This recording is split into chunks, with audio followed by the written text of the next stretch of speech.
Hello everyone.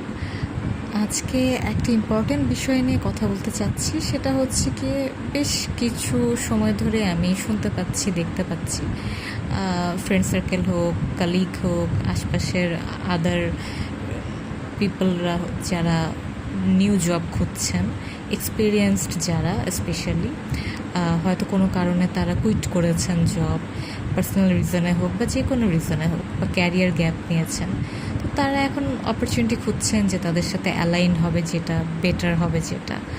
So maximum ক্ষেত্রে দেখা যায় বাংলাদেশে তো স্টার্ট আপ, প্রাইভেট আর লোকাল কোম্পানি বেশি, গভর্নমেন্ট তো খুবই কম, এমএনসিতেও তেমন অ্যাকচুয়ালি সার্কুলার হচ্ছে না, খুবই কম হয়।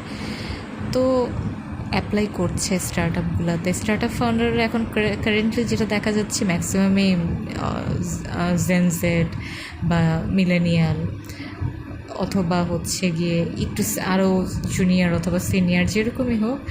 তো তাদের নিজেদের একটা সিস্টেম আছে, তারা কাজ করছে।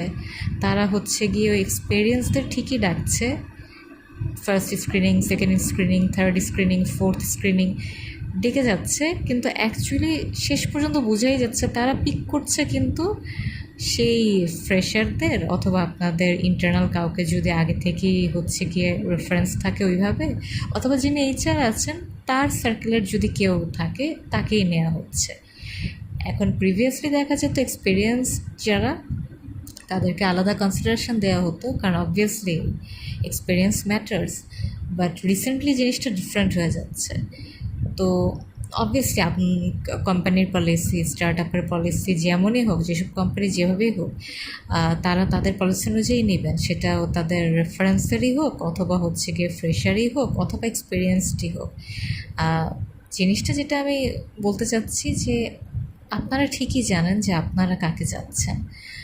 সো আপনারা এখন ওই জেনারেশন গ্যাপের কথা বলছেন, এক্সপিরিয়েন্সদের হচ্ছে নিতে চাচ্ছেন না, ভাইব চেক করছেন, সব ঠিক আছে, কিন্তু আপনারা আগেই সব জানেন যেহেতু, তাহলে এই এক্সপিরিয়েন্সদের শেষ পর্যন্ত ডাকবেনই না।